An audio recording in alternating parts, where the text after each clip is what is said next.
Imagine a sala silenciosa de um comando alemão nos últimos dias de abril de 1945. Mapas abertos sobre uma mesa, pontas de cigarro apagadas, oficiais cansados tentando fingir que ainda controlavam uma guerra que já escapava por todos os lados. Do lado de fora, motores roncavam, colunas recuavam, feridos esperavam transporte e homens que tinham atravessado metade da Europa agora só queriam chegar aos Alpes vivos. Então chegou a notícia que muitos receberam com desprezo. Os brasileiros estavam tentando fechar a estrada de Fornovo. Alguns riram. Riram porque para eles, uma tropa vinda do outro lado do mundo não seria capaz de prender uma divisão alemã inteira. Mas poucas horas depois, esse riso começaria a morrer. Era o fim de abril de 1945 e a Itália já não parecia mais uma frente de guerra organizada. Parecia uma máquina quebrada fazendo barulho até o último parafuso se soltar. No norte, os alemães recuavam com pressa. Caminhões atolavam em estradas estreitas, cavalos puxavam peças de artilharia, soldados exaustos carregavam caixas de munição sem saber se ainda haveria tempo de usá-las. O Vale do Pó se abria como a última esperança de fuga. Depois dele, os Alpes. Depois dos Alpes, talvez a Áustria. Talvez a chance de escapar dos aliados. Talvez apenas mais alguns dias de vida.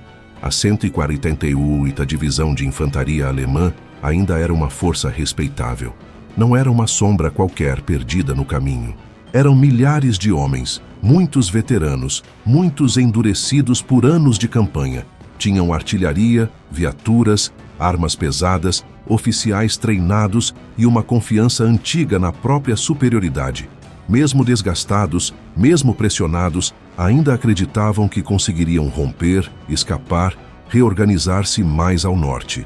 O comandante-general Otto Fritter-Pico entendia o perigo, mas também conhecia o peso de sua divisão. Para ele, os brasileiros podiam incomodar, podiam atrasar. Mas cercar, fechar todas as saídas, forçar uma rendição completa? Isso parecia absurdo, e o absurdo naquela tarde vestia a farda brasileira. Depois de Montese, a FEB já não era a mesma força que havia chegado à Itália meses antes sob olhares desconfiados. Os pracinhas tinham aprendido no frio, na lama, nas pedras e nas ruas destruídas. Tinham visto companheiros cair. Tinham aprendido que a montanha não perdoava vaidade, que a neblina escondia metralhadoras, que cada curva italiana podia ser a última. E, principalmente, tinham aprendido a se mover como uma tropa que não podia mais se dar ao luxo de ser subestimada. O general Mascarenhas de Moraes olhou para o mapa e percebeu o que muitos ainda não queriam enxergar. Os alemães estavam fugindo.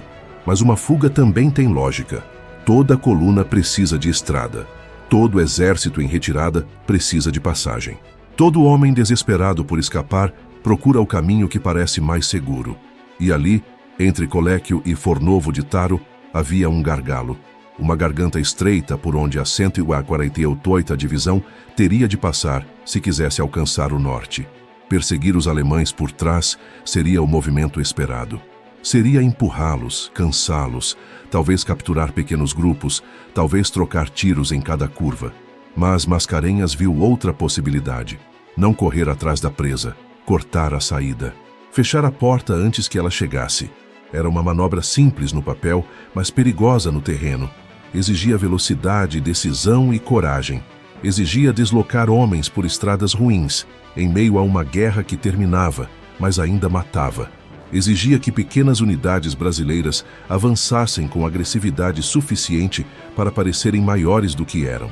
Exigia que a FEB fizesse exatamente aquilo que o inimigo não esperava. E esse foi o erro alemão. Eles esperavam soldados cansados. Encontraram uma tropa em movimento. Eles esperavam hesitação. Encontraram ousadia. Eles esperavam que os brasileiros viessem atrás. Mas os brasileiros apareceram na frente. Na madrugada, os motores brasileiros começaram a rasgar as estradas do norte da Itália. Veículos avançavam por caminhos estreitos, levantando poeira, passando por vilas que ainda tinham cheiro de fumaça e pedra quebrada. Homens seguravam fuzis entre os joelhos, cochilavam por segundos, acordavam com o sacolejo dos caminhões, olhavam para as colinas e sabiam que estavam indo ao encontro de algo maior que uma simples perseguição. não era apenas mais um combate. Era a chance de fechar a campanha brasileira com uma operação que ninguém poderia chamar de simbólica. À frente, o esquadrão de reconhecimento avançava como ponta de lança. Poucos homens, veículos rápidos, nervos esticados. A missão era clara: alcançar a região, bloquear passagem, segurar o inimigo pelo tempo necessário para que o restante da infantaria chegasse. Era o tipo de ordem que parece pequena quando escrita em relatório, mas pesa como pedra no peito de quem precisa executá-la. Porque entre a ordem e o resultado havia soldados alemães, armas automáticas, artilharia, colunas desesperadas e a certeza de que qualquer atraso poderia abrir uma brecha. Quando os primeiros contatos aconteceram, não houve grande introdução. A guerra raramente avisa antes de começar. Um disparo cortou a estrada, depois outro. Depois veio o eco das metralhadoras entre as colinas. Os brasileiros responderam. Avançaram, recuaram, mudaram de posição, atacaram de novo. A cada movimento, davam a impressão de serem mais numerosos, mais próximos, mais espalhados do que realmente eram. Para uma coluna alemã em retirada, isso era veneno. Ninguém sabia exatamente quantos brasileiros estavam ali. Ninguém sabia onde terminava aquela linha. Ninguém sabia se Fornovo ainda estava livre. E a dúvida em uma retirada pode ser mais mortal que a bala. Enquanto isso, a 148ª Divisão se aproximava carregando seu próprio cansaço. Homens marchavam com os ombros caídos, cavalos puxavam cargas em estradas congestionadas. Oficiais gritavam ordens tentando manter forma em um exército que já sentia o cheiro do fim. O rádio trazia notícias ruins de todos os lados. Berlim estava sendo esmagada. O Reich desmoronava. As ordens superiores pareciam cada vez mais distantes, quase irreais. Ainda assim, a disciplina alemã tentava sobreviver dentro do caos. Fretter Pico precisava passar. Não havia alternativa elegante. Se continuasse para o norte, talvez salvasse parte da divisão. Se parasse, seria pressionado por todos os lados. Se enfrentasse os brasileiros e rompesse, ainda haveria esperança. Mas se aqueles pracinhas realmente conseguissem bloquear Fornovo, a divisão inteira seria transformada em prisioneira de uma armadilha que ela mesma desprezou. No início, muitos oficiais alemães ainda não acreditavam nisso. A ideia de serem parados por brasileiros feria mais do que a lógica militar. Feria o orgulho. A FEB, para eles, tinha sido vista durante muito tempo como força menor, reforço distante, uma tropa que lutava sob comando aliado, mas que não deveria decidir o destino de uma grande unidade alemã. Os americanos tinham aviões, tanques, fábricas inteiras atrás deles. Os britânicos tinham tradição, método, experiência imperial. Mas os brasileiros? Aqueles homens de um país tropical que os alemães mal levavam a sério no começo da campanha? Não, aquilo não podia estar acontecendo, mas estava. Ao cair da tarde, as vanguardas brasileiras já dominavam pontos fundamentais ao redor de Fornovo. Não era uma ocupação bonita, limpa, cinematográfica.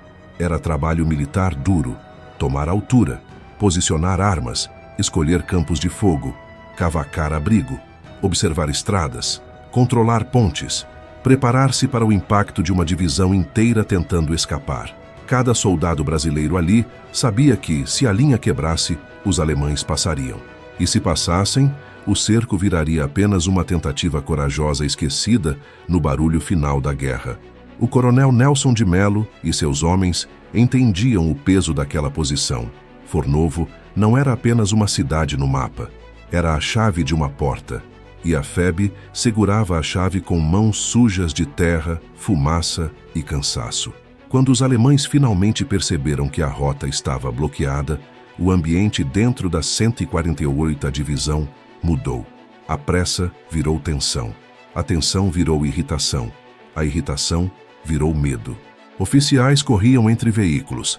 Mensageiros levavam ordens. Soldados olhavam para as colinas como quem tenta enxergar quantos inimigos existem atrás de cada pedra. O riso inicial desapareceu sem cerimônia. Ninguém ria diante de uma estrada fechada por soldados que deveriam ser inferiores.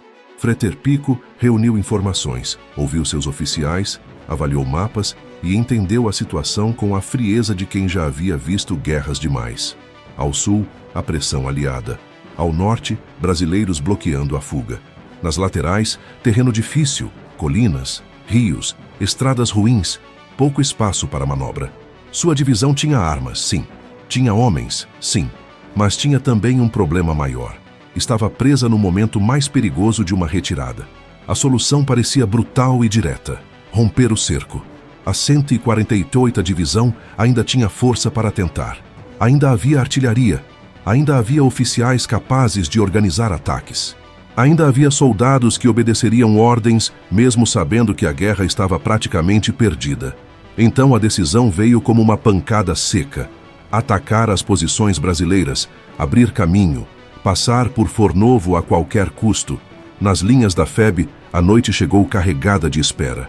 Os pracinhas ajustavam capacetes, conferiam munição, encostavam fuzis nas pedras, olhavam para a escuridão e ouviam os ruídos vindos do outro lado. Motores, vozes, metal, passos. A respiração pesada de uma divisão cercada. E então, o primeiro ataque veio. As colunas alemãs avançaram tentando transformar massa em ruptura. Granada, metralhadora, artilharia, gritos na escuridão. Por alguns minutos, o mundo se reduziu a clarões. Terra saltando, ordens berradas e vultos correndo entre fumaça. Os brasileiros esperaram o momento certo e abriram fogo. Não era fogo desesperado, era fogo de posição preparada. Fogo de quem sabia que não precisava correr atrás do inimigo, porque o inimigo vinha até ele. Os alemães bateram na linha brasileira como uma onda contra a pedra, e a pedra não saiu do lugar. O primeiro ataque alemão falhou, mas não foi o último. A 148ª Divisão ainda não estava pronta para aceitar que sua rota de fuga havia sido fechada por brasileiros. Para os homens de Freter Pico, aquela era uma ideia difícil demais de engolir. Eles haviam recuado diante da pressão de exércitos gigantescos, haviam visto a guerra virar contra a Alemanha em todos os frontes, mas ainda carregavam uma certeza perigosa: se concentrassem força suficiente, conseguiriam romper. Então tentaram de novo. As colunas se reorganizaram no escuro. Oficiais alemães empurravam homens para a frente. A artilharia buscava as posições brasileiras. Metralhadoras varriam as encostas. Pequenos grupos avançavam tentando encontrar uma falha, uma valeta, um ponto cego, qualquer abertura onde a linha da FEB pudesse ser rasgada. Mas os brasileiros já não eram uma tropa perdida no mapa. Estavam bem colocados, atentos, com o terreno escolhido e a moral alta. Cada posição parecia responder à outra. Cada tiro vinha de um lugar calculado. Cada avanço alemão encontrava uma parede invisível de fogo, pedra e disciplina. A noite de Fornovo não foi uma noite de glória limpa. Foi uma noite de barro, fumaça, nervos e espera. Um soldado brasileiro apertava o fuzil contra o ombro e sentia a madeira vibrar a cada disparo. Outro rastejava até uma posição melhor, com o rosto colado na terra fria. Um terceiro passava munição para a metralhadora, contando as caixas como quem conta segundos de vida. Ninguém ali tinha tempo para pensar em história.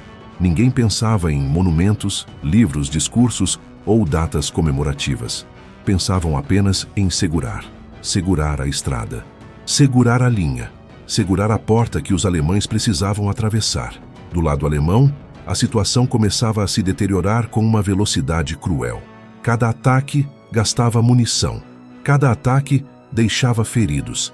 Cada ataque reduzia a confiança de homens que já sabiam, no fundo, que o Reich estava morrendo. A diferença entre uma retirada e uma fuga está na esperança. E naquela noite, a esperança alemã começou a ficar sem espaço. Freter Pico era experiente demais para ignorar os sinais. Os relatórios chegavam cada vez mais pesados. Uma posição não havia avançado. Outra sofrera baixas. Uma tentativa de ruptura fora repelida. A munição não duraria para sempre. A comida era insuficiente. Os feridos se acumulavam. As rotas alternativas eram ruins ou bloqueadas. E pior que tudo, os brasileiros não recuavam. Essa era a informação mais importante. Não era apenas que os brasileiros resistiam. Era o modo como resistiam. Sem pânico. Sem abandonar posição. Sem abrir a brecha que os alemães precisavam. A FEB, que muitos haviam tratado como tropa menor, agora parecia entender perfeitamente o valor daquele momento. Os pracinhas não precisavam destruir a divisão alemã. Precisavam apenas impedir que ela escapasse. E isso por si só era devastador, porque uma divisão em movimento ainda tem futuro. Uma divisão parada, cercada, com combustível, munição e moral acabando, começa a virar inventário. No posto de comando alemão, o mapa já não era uma promessa, era uma sentença. As linhas desenhadas para o norte continuavam lá, mas já não pertenciam aos alemães. As estradas existiam, mas estavam fechadas. Os nomes das cidades ainda pareciam indicar fuga, mas agora indicavam prisão. Fornovo de Taro, que horas antes parecia apenas mais uma passagem, transformara-se no centro de um desastre. O general alemão tinha diante de si 3 opções, e nenhuma era boa. A primeira era continuar atacando. Isso significava lançar mais homens contra posições preparadas, gastar os últimos cartuchos e talvez destruir a própria divisão em uma batalha inútil. A segunda era tentar dispersar pequenos grupos pelas montanhas, abandonando feridos, equipamentos, artilharia, veículos e qualquer ideia de comando. Seria uma fuga sem honra, sem ordem, sem garantia de sobrevivência.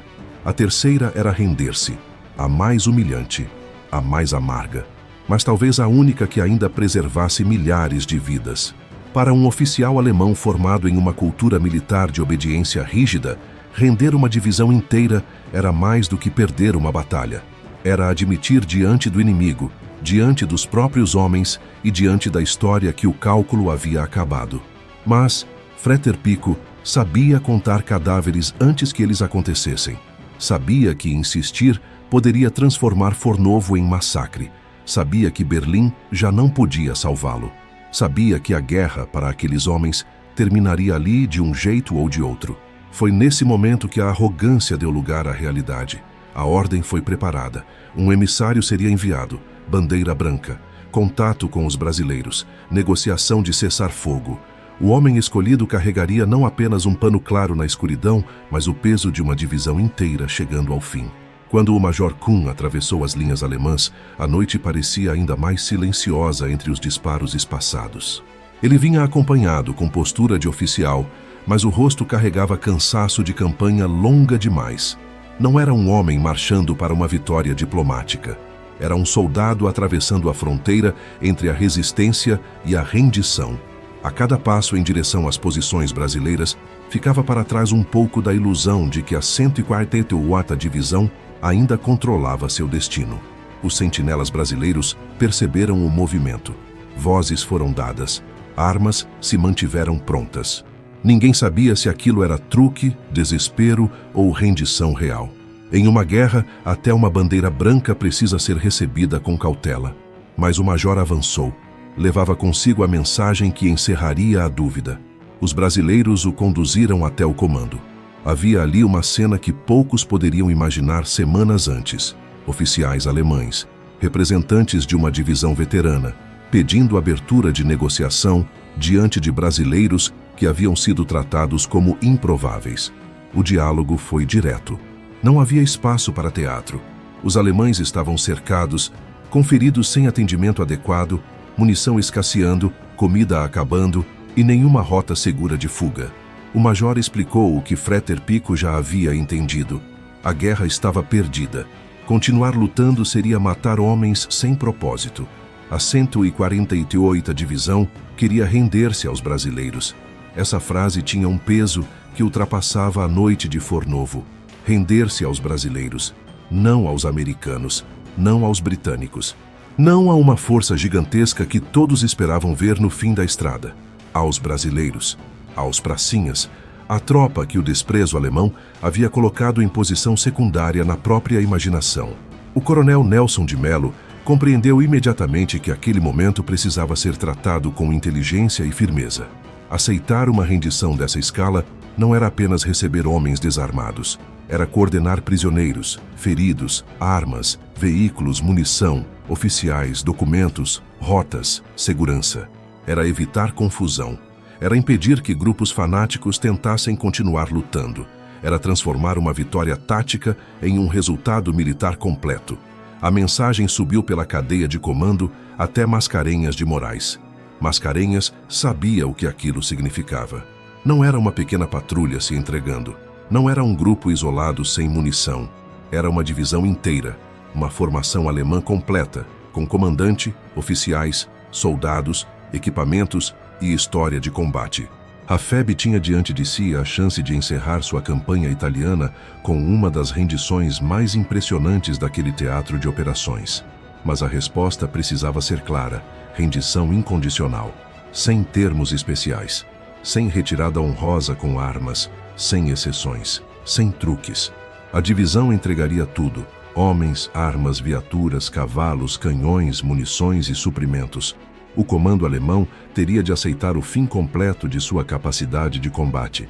Era duro, mas era simples. A mesma simplicidade brutal que a guerra impõe quando os mapas já não oferecem saída. Quando a resposta chegou a Freter Pico, a última ilusão terminou. Ele podia tentar negociar detalhes, ganhar tempo, preservar algum símbolo, mas a realidade não mudaria. Sua divisão estava cercada, seus ataques haviam falhado. Seus homens estavam cansados, seus feridos precisavam de ajuda. O mundo alemão desmoronava ao redor. A rendição incondicional, por mais amarga que fosse, ainda era menos terrível que mandar milhares para morrer contra uma linha que não quebrava. Então, ele aceitou. A partir daquele momento, o combate começou a se transformar em uma cena rara na história da guerra. A máquina de uma divisão inteira sendo desligada, peça por peça, diante dos soldados brasileiros. O que antes era ameaça, virou fila. O que antes era artilharia, virou inventário. O que antes era coluna de fuga, virou coluna de prisioneiros. Ao amanhecer, os primeiros grupos alemães começaram a aparecer pelas estradas. Alguns vinham sem capacete, outros carregavam feridos. Muitos caminhavam com os olhos baixos, não exatamente por vergonha, mas por exaustão. Haviam lutado durante anos em nome de uma guerra que agora terminava para eles em silêncio. As armas eram colocadas em pilhas: fuzis, metralhadoras, pistolas, munições, caixas, equipamentos. Cada objeto entregue confirmava que o cerco brasileiro não era mais uma tentativa. Era fato consumado. Os pracinhas observavam aquela cena com uma mistura difícil de explicar. Havia orgulho, sim, mas também havia incredulidade. Muitos daqueles brasileiros tinham deixado o país ouvindo piadas, dúvidas, desconfianças. Tinham sido chamados de tropa improvisada. Tinham enfrentado frio, lama e desprezo. E agora estavam ali, em solo italiano, organizando a rendição de milhares de soldados de uma divisão alemã. O momento era grande demais para caber no rosto de homens cansados. Alguns não sorriam, apenas olhavam, porque às vezes a vitória não chega com grito, chega com silêncio, com o som seco de fuzis sendo empilhados, com botas inimigas arrastando na estrada, com cavalos inquietos, com oficiais entregando documentos, com soldados brasileiros escrevendo números em listas que pareciam não terminar nunca. Quase 15 mil prisioneiros, viaturas, canhões, cavalos, munição, suprimentos, feridos. Uma divisão inteira sendo reduzida a registros, colunas e escoltas. O general Freter Pico cumpriu o protocolo. Um comandante não abandona sua divisão no momento da rendição. Ele permanece até o fim. Garante que as ordens sejam obedecidas, apresenta-se quando seus homens já estão sob controle. Era uma derrota, mas ainda havia nela uma forma de disciplina. Quando finalmente se apresentou aos brasileiros, não era mais o comandante de uma força em fuga. Era um prisioneiro de guerra. A imagem era poderosa demais para ser ignorada. Um general alemão, veterano, representante de uma máquina militar que havia aterrorizado a Europa, rendendo-se a uma força brasileira que muitos haviam tratado como secundária. Não havia necessidade de exagero. O próprio fato já era maior que qualquer propaganda. E talvez por isso Fornovo tenha se tornado tão simbólico. Porque ali não se tratava apenas de vencer um combate, tratava-se de inverter uma percepção. Os brasileiros deixavam de ser uma nota lateral na campanha italiana e passavam a ser os homens que fecharam a porta. Os homens que entenderam a fuga, os homens que chegaram antes, os homens que seguraram a estrada, os homens diante dos quais uma divisão alemã entregou as armas. A rendição da 148ª Divisão não aconteceu como uma cena rápida de filme. Não foi um único gesto, uma assinatura e tudo terminou. Foi um processo enorme, lento, quase inacreditável para quem estava ali. Uma divisão inteira não desaparece de repente. Ela se desfaz em colunas, em filas, em listas, em armas empilhadas, em oficiais separados de praças, em feridos carregados para atendimento, em cavalos conduzidos por estradas estreitas, em viaturas paradas uma atrás da outra, como se a própria guerra tivesse travado no acostamento. Os campos ao redor de Fornovo começaram a se encher de homens rendidos. Soldados alemães e italianos caminhavam em silêncio sob a vigilância dos pracinhas. Alguns pareciam aliviados, outros pareciam humilhados. Muitos pareciam apenas vazios, como se tivessem gastado toda a força tentando sobreviver até aquele momento. Havia jovens demais para parecerem veteranos e veteranos cansados demais para parecerem perigosos. A guerra havia moído todos eles, vencedores e vencidos, mas agora era a FEB que organizava o fim daquela história. Os brasileiros recolhiam armas sem festa. Fuzis eram colocados em pilhas, metralhadoras eram desmontadas, pistolas eram entregues. Caixas de munição eram abertas, contadas, registradas. Canhões de diversos calibres eram identificados. Caminhões, jipes, veículos de transporte, carroças, cavalos, rádios, documentos, mapas e suprimentos passavam a fazer parte de um inventário gigantesco. O que horas antes era poder de combate alemão virava patrimônio capturado diante de soldados que, meses antes, muitos sequer acreditavam que suportariam o inverno italiano. E ainda assim, não havia humilhação gratuita. Esse detalhe importava. Os pracinhas tinham motivos para sentir orgulho. Tinham motivos para lembrar de cada companheiro perdido em Monte Castelo, em Montese, nas estradas, nas patrulhas, nos abrigos improvisados sob frio e artilharia. Tinham motivos para olhar para aqueles alemães rendidos e pensar em tudo que a máquina nazista havia feito na Europa. Mas a rendição foi conduzida com disciplina. Os feridos receberam atendimento. Os prisioneiros foram organizados. Os oficiais brasileiros mantiveram o controle. Não era vingança, era vitória militar. E vitória militar verdadeira não precisa gritar o tempo inteiro. Nas estradas, ambulâncias inimigas cruzavam as linhas carregando feridos. Médicos brasileiros avaliavam homens que, pouco antes, poderiam estar disparando contra eles. Havia uma ironia profunda naquela cena. O mesmo exército que fechara o cerco agora preservava a vida dos inimigos que se entregavam. Isso não diminuía a vitória, a aumentava. Mostrava que a FEB havia vencido não apenas pela força das armas, mas pela capacidade de agir como exército profissional no momento mais delicado, quando o inimigo já não podia mais lutar. Enquanto isso, os números cresciam. Milhares de prisioneiros. Depois, mais milhares. Homens surgiam de posições, estradas, vales, veículos, casas, campos e pequenos agrupamentos que ainda tentavam entender o que havia acontecido. Aproximadamente 14.779 soldados alemães e italianos seriam capturados. Uma quantidade imensa de material seria entregue: canhões, morteiros, metralhadoras, fuzis, caminhões, viaturas, cavalos, munição, documentos, equipamentos e suprimentos. A escala impressionava até os oficiais aliados acostumados a grandes operações. Para a FEB, era a confirmação de algo que vinha sendo construído desde os primeiros combates na Itália. Os brasileiros não estavam ali apenas para compor fotografia. Não eram peça decorativa da aliança. Não eram uma bandeira exótica no meio de tropas maiores. Em Fornovo, a FEB havia planejado, se movido, bloqueado, resistido, negociado e capturado. Cada etapa exigia competência. Cada etapa poderia ter falhado, mas não falhou. O alto comando aliado entendeu rapidamente a importância do feito. A notícia correu. Uma divisão alemã inteira havia se rendido aos brasileiros. Não a uma avalanche americana, não a uma operação britânica tradicional. Aos brasileiros. Àqueles pracinhas que muitos ainda imaginavam como coadjuvantes de uma guerra escrita por outros. Quando o general Mark Clark, comandante do V-Exército, avaliou o resultado, reconheceu a dimensão da operação. Não era elogio de cortesia, era avaliação militar. O fim da atuação brasileira na campanha italiana havia sido magnífico porque combinava audácia, disciplina e resultado concreto. A FEB não apenas lutou bem, ela encerrou sua campanha com uma manobra que capturou uma força inimiga inteira e evitou uma destruição ainda maior. Essa é a parte que torna Fornovo tão forte como símbolo. A vitória não veio de uma explosão de brutalidade, veio de cálculo, veio de mobilidade. Veio de um comando que percebeu a chance no mapa e de soldados que executaram a manobra no terreno.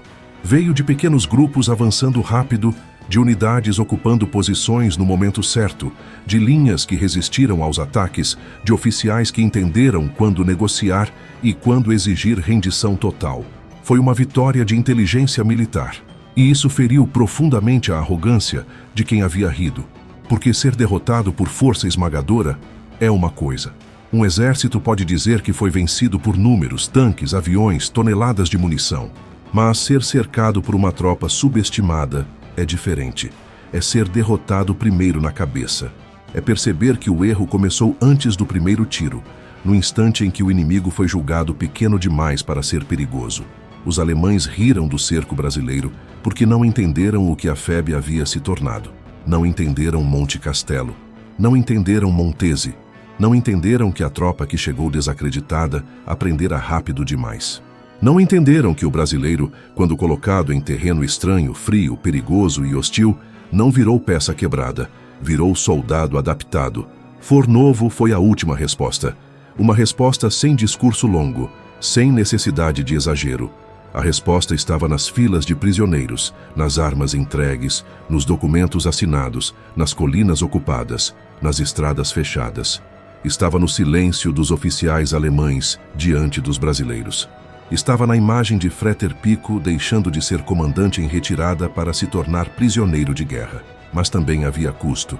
Nenhuma vitória desse tamanho nasce sem preço. Brasileiros morreram. Brasileiros ficaram feridos. Homens que haviam deixado cidades distantes, famílias, trabalhos, noivas, mães e filhos, pagaram com sangue para que aquela linha fosse mantida. O cerco de Fornovo não foi apenas uma história de números alemães. Foi também uma história de sacrifício brasileiro. Cada posição defendida tinha nomes. Cada avanço tinha rostos. Cada ferido carregava no corpo a prova de que o impossível não foi conquistado sem dor.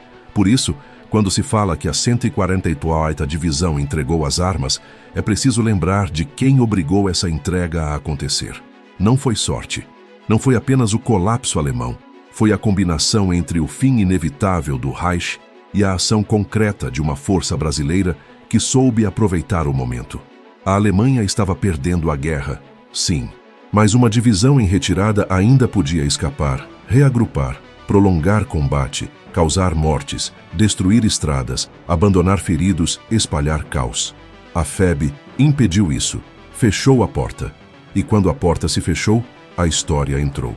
No Brasil, a notícia carregava uma força simbólica enorme.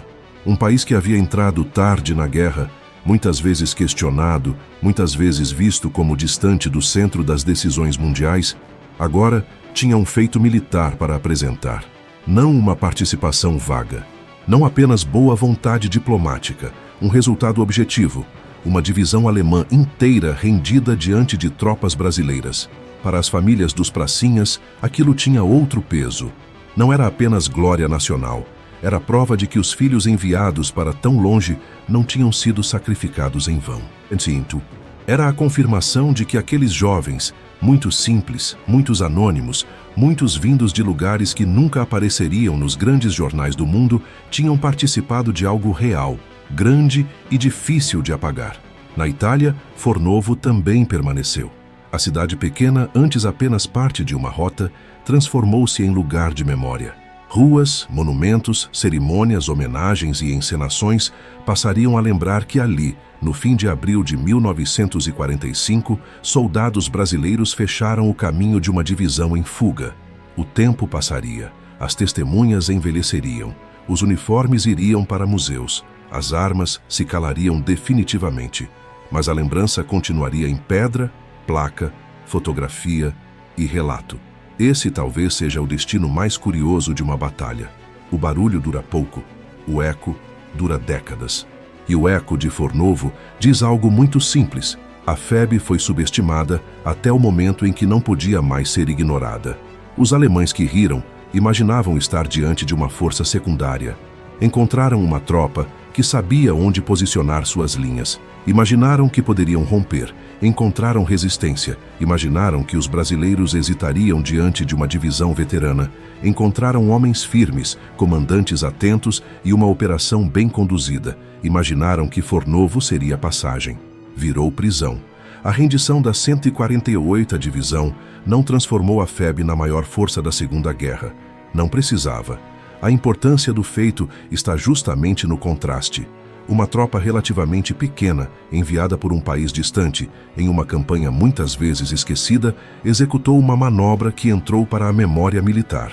O valor de Fornovo não está em dizer que o Brasil venceu a guerra sozinho. Está em provar que, naquele lugar, naquele momento, os brasileiros foram decisivos. E decisivo é uma palavra pesada. Significa que sem aquela ação, a história local poderia ter sido outra. Mais fuga, mais combate, mais mortos, mais destruição, mais semanas de caos em uma guerra que já se arrastava além de qualquer justificativa. A FEB não apenas derrotou soldados, ela acelerou um fim, organizou uma rendição, preservou vidas que seriam gastas inutilmente, transformou um possível massacre em capitulação. Esse é o tipo de vitória que revela maturidade militar. No fim, Fretter Pico também ficou ligado a essa memória. Não apenas como o general alemão derrotado pelos brasileiros, mas como o comandante que reconheceu a realidade. Ele poderia ter escolhido o fanatismo, poderia ter mandado seus homens morrerem até o último cartucho, poderia ter transformado Fornovo em uma carnificina inútil apenas para fingir fidelidade a um regime que já desabava, mas escolheu render-se. E ao fazer isso, salvou milhares de vidas que a guerra ainda queria cobrar. Mesmo derrotado, sua decisão tornou o final menos sangrento. Do outro lado, Mascarenhas de Moraes consolidou-se como o comandante que viu a oportunidade onde outros poderiam ver apenas perseguição.